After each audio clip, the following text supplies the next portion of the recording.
میرے رسول فرماتے الا انبئکم باکبرل کبائر، صحابہ میں تمہیں بڑے بڑے گناہوں کی خبر نہ دوں؟ عرض کی آقا ارشاد فرمائیے الاشراک باللہ، اللہ کے ساتھ کسی کو شریک ٹھہرانا، وعقوق الوالدین، والدین کی نافرمانی کرنا، وقول الزور، جھوٹی گواہی دینا۔ بڑے گناہوں میں جوانوں ایک گناہ ماں باپ کی نافرمانی ہے۔ ترمذی کی روایت، ابو ہریرہ راوی، باب الفطر میں یہ روایت موجود ہے۔ میرے نبی فرماتے جب میری امت میں 15 بری خصلتیں آ جائیں گی، ریحن حمراؤ، امت انتظار کرے سرخ آندھیوں کا، وزلزلاتن، زلزلوں کا، انہیں زمین میں دنسا دیا جائے گا اور آسمان سے بھی تابڑ توڑ حملے ہوں گے۔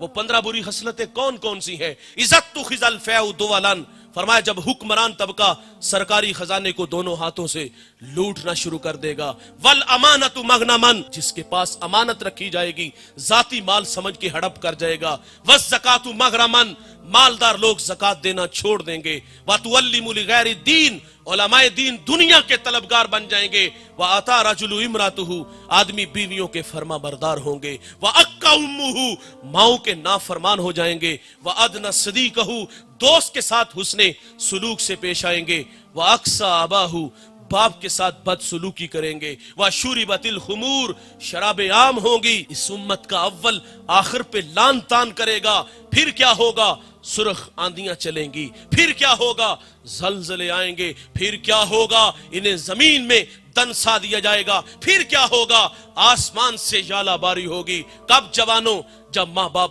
دکھی ہو جائیں گے۔ کب جوانوں؟ جب ماں باپ اولاد کے رویوں سے نالا ہو جائیں گے۔ پھر رحمت خدا بندی روٹ جائے گی اور اس کے جزوی عذاب کا اظہار آپ نے چند ایام پہلے ایک کشمیر میں جھٹکا، اور وہ جھٹکا یہاں بھی لگا تھا، وہاں جھٹکے نے تھوڑا سا زور پکڑا، سہاگ اجڑے، بچے یتیم ہوئے، ارمان کچلے۔ ایک جھٹکا 2005 میں لگا تھا، مانسیرا سے ضلع باغ تک 1,00,000 انسانوں کی ہڈیاں توڑ گیا تھا۔ یہ جزوی عذاب سنبھلنے کا موقع دیتے ہیں۔ او ماں باپ کے نافرمانوں، ماں باپ کا دل دکھانے والوں، ماں باپ کی نافرمانی کرنے والوں، اگر خدا کی رحمتیں روٹ گئی، یہ کوڑا عذاب کا پہاڑوں میں چلا تو توڑ کے رکھ دیا۔ یہ عذاب کا جو کوڑا اگر پنجاب میں برسا، یہ دھوڑتی گاڑیاں، یہ فلک بوس عمارتیں، یہ بنگلے، یہ پلازے، ایک ہی جھٹکے میں وہ خاک میں ملا دے گا۔ صاحب، ماں باپ کی نافرمانی اتنا بڑا گناہ ہے کہ خدا کی رحمت روٹ جاتی ہے، انہیں زمین میں کھینچ کے لے جائے گا۔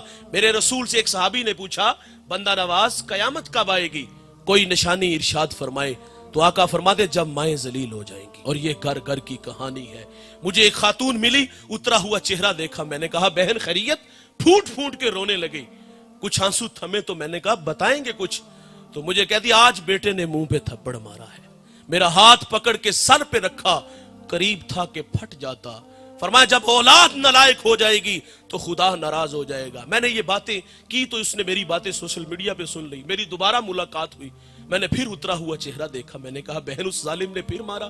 کہا اس نے دکھی نہیں کیا، تو نے دکھی کیا۔ میں نے کہا میں نے آپ کو کیا کہا؟ کہا تیری باتیں میں نے سنی ہے، سامنے ہزاروں لوگ بیٹھے تھے اور مجھے خوف سا آنے لگا کہ اتنے لوگوں میں سے کسی نے میرے بیٹے کو بد دعا نہ دی ہو۔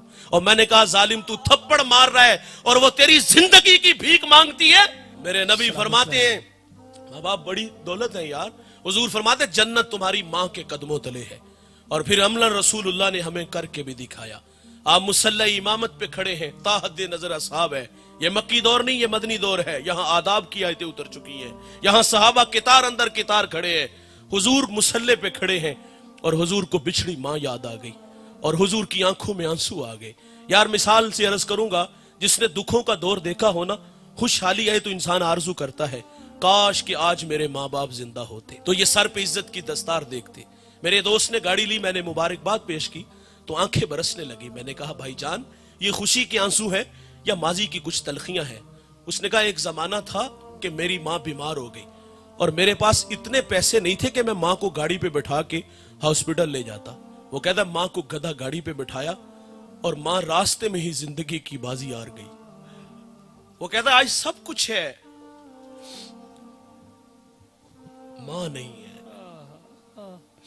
میں 1900 شاہد بھائی بھی آگے بات کریں، میں 1997 میں قبلہ رضا ثاقب مصطفی صاحب کے پاس دین سیکھنے گیا۔ جب میری انگلی حضرت کے ہاتھوں میں ہاتھ دی تو مجھے فرماتی بیٹے میری آرزو ہے کہ جس طرح یہ اللہ رسول کی باتیں لوگوں کو سناتے ہیں، تو بھی ان راہوں کا مسافر بنے. یہ خواب تھا ان کا. 2 سال بعد وہ اللہ کے پاس چلی گئی. ہم راضی بھر رضا ہیں، جو بھی آیا ہے اس نے جانا ہے، لیکن جانے والے یاد بڑا آتے ہیں. وہ کیا کسی نے کہا تھا، مرنے والے یہ بات کیا جانے، جینے والوں پہ کیا گزرتی ہے.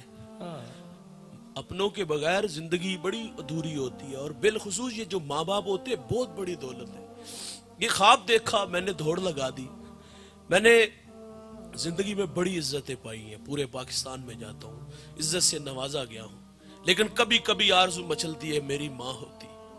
میں لوگوں کو رسول اللہ کی باتیں سناتا اور وہ پردے میں بیٹھ کے مجھ سے حضور کی باتیں سنتی تو میرا قد کس قدر بڑھ جاتا. انسانی فطرت ہے بھائی، وہ ڈھونڈتا ہے ان رشتوں کو. انسان کو زمانہ یاد آتا ہے نا، کبھی غربت کی لکیر پہ کھڑا تھا، اچار سے روٹی کھاتے تھے، کبھی لسی میں وہ نمک مرچ بھگو کر کے اس سے ہی روٹی کھا لیتے تھے، اور آج دسترخوان پہ انواع و اقسام کے کھانے پھل ہیں. ڈھونڈتا ہے انسان ان بوڑھوں کو، کاش ہوتے. کبھی کوئی محلے میں نہیں جانتا تھا، آج پوری دنیا میں شہرت ہے.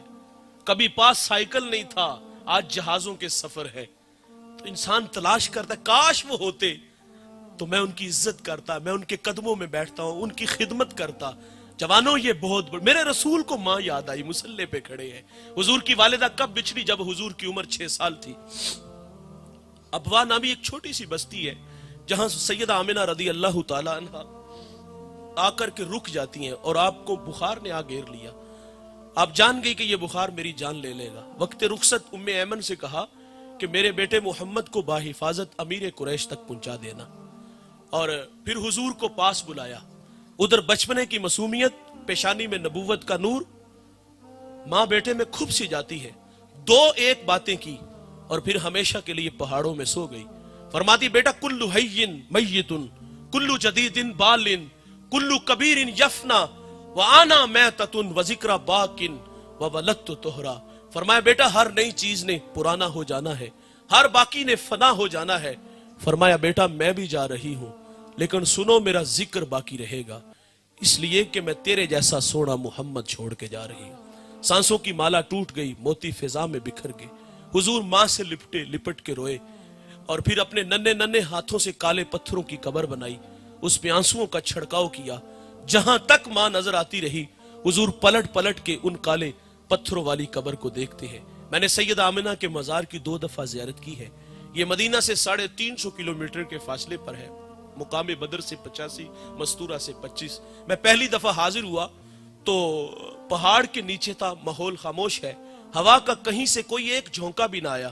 لیکن جب سیدہ آمنہ کے قدموں میں جا کھڑا ہوا، یقین جانو ایسا لگا کہ اللہ نے جنت کے 8 دروازے ہی کھول دیے ہوں. ایسا لگتا تھا کہ جنت سے ٹھنڈی ہوائیں سیدہ آمنہ کو سلام کرنے آتی ہیں. ام ایمن کہتی میں حضور کو لے کے پہاڑ سے نیچے آئی. جب نیچے آئی تو پیچھے پلٹ کے دیکھا تو حضور میرے ساتھ نہیں تھے. فرماتی میں دوبارہ پھر پہاڑ پہ چڑھی تو میری آنکھیں کیا دیکھتی ہیں کہ حضور ماں کے سرانے کھڑے ہیں، اور وہاں کھڑے ہو کر کہہ رہے تھے امی جی آپ تو جانتے ہو کہ میرا اس دنیا میں آپ کے سوا کوئی بھی نہیں ہے. ام ایمن کی جان نکل گئی، حضور کو سینے سے لگا لیا. آقا فرمایا کرتے تھے ام ایمن میری ماں کے بعد میری ماں لگتی ہے. حضور مصلے پہ ہے، بچھڑی ماں کی یاد آئی.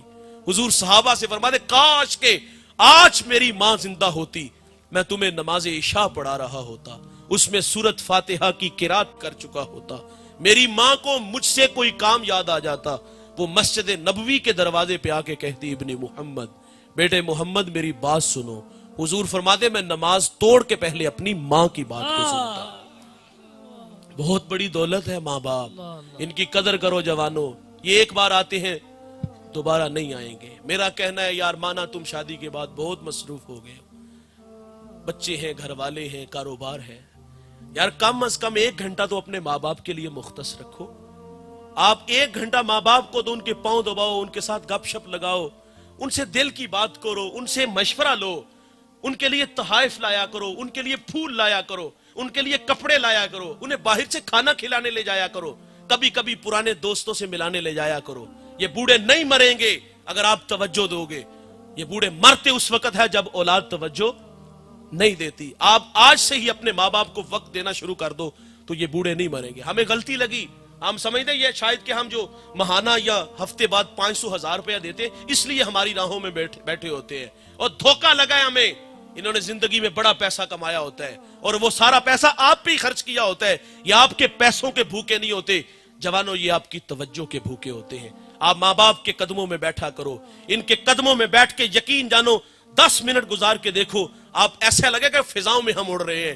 عزتیں چاہتے ہو تو ان کے قدموں میں رہو. ایک دو بات گفتگو سمیٹ لیتا ہوں، بڑی اہم اور بڑی ضروری باتیں ہیں. دیکھیے والدین چلے جائیں تو انسان آرزو کرتا ہے کاش وہ ہوتے تو خدمت کرتے. ابھی میں نے اتنی باتیں سنائی، اور آرزو مچھلی جن کے ماں باپ نہیں ہے، کاش کے ہوتے تو ہم خدمت کرتے.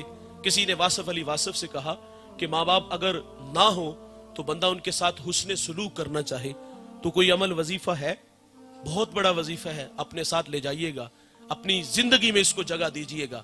واصف علی واصف کہتے ہیں ماں باپ نہ ہو تو پوچھے جو وہ اپنی اولاد چھوڑ جاتے ہیں نا، تو فرمائے ان کے ساتھ حسن سلوک کیا کرو. دیکھیے اس مجمع میں کچھ بھائی امیر ہوں گے، کچھ بھائی غریب ہوں گے. کتنا ہی اچھا ہے کہ امیر بھائی اپنے غریب بھائی کی کفالت لے لے، لیکن ہمارے ہاں ایسا نہیں ہوتا. امیر بھائی کے دسترخوان پہ انواع و اقسام کے کھانے پھل ہوتے ہیں، باقی بچ جانے والے کتوں کے آگے ڈال دیے جاتے ہیں، روڑی پہ پھینک دیے جاتے ہیں. اور دیوار کے متصل بھائی کا گھر ہے، اس کے گھر میں فاقے ہیں، بچے روتے ہیں بلکتے ہیں، بھائی کو پرواہ نہیں ہوتی. میں اس شخص کو جانتا ہوں جو 5 فیکٹریوں کا مالک ہے، اسی فیکٹری میں اس کا بھائی ملازم ہے، بھتیجے بھی گالیاں دے لیتے. کتنا ہی اچھا تھا کہ 10-20 لاکھ روپیہ بھائی کو لگا کے کاروبار دے دیتا تاکہ وہ بھی عزت کی روٹی کماتا. لیکن ہماری آرزو ہوتی کہ یہ ساری زندگی ہمارا محتاج رہے. اور کتنا ہی اچھا ہے اس مجمع میں اگر کوئی بھائی امیر ہے تو وہ اپنی غریب بہن کی کفالت لے لے. ایسا بھی نہیں ہوتا. غریب بہن تو بھائی سے رشتہ لینے آ جائے نا تو بھائی کے تیور دیکھنے والے ہوتے. وہ کہتا تجھے جرت کیسے ہوئی ہے، تو اپنی اوقات تو دیکھ، تو میری بیٹی کو 2 وقت کا کھانا بھی نہیں دے سکتی اور رازق تو ہے. ہمارا کہنا ہے بہنیں ولی بنا دیتی ہیں. یہ اچھی لگتی نہیں لیکن یہ بھائیوں کے حق میں اچھی بڑی ہوتی ہیں. ماں باپ نہ ہو تو بہنوں کے ہاتھ بھائیوں کے لیے ہمیشہ اٹھے رہتے ہیں، اور بہنیں ماں کا روپ ہوتی ہیں. یار ان سے رابطے میں رہا کرو. لیکن یہ ہمارے گھروں میں 6 مہینے بھی نہ آئے تو ہمیں کبھی ان کی یاد ہی نہیں آئی.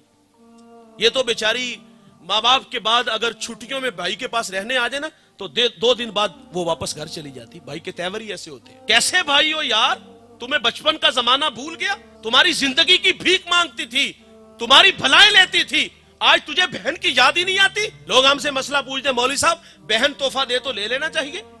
تحفہ کیا مانگتے ہو؟ زمین مانگتے ہو؟ بہن دے گی تمہیں زمین.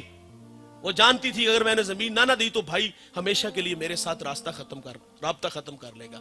بھائی 10 جو نفرت کا 10 سکھا کے جاتا ہے کہ پھوپھو کو منہ نہیں لگانا، میں مر گیا تو اس کو میرا منہ نہ دکھانا، اور اس سے 5 کروڑ کی زمین ہتھیا لی، تحفے میں لے لی، اور تمہیں کبھی اس کی یاد بھی نہ آئی، کبھی اسے اپنے پاس بھی نہیں بلایا.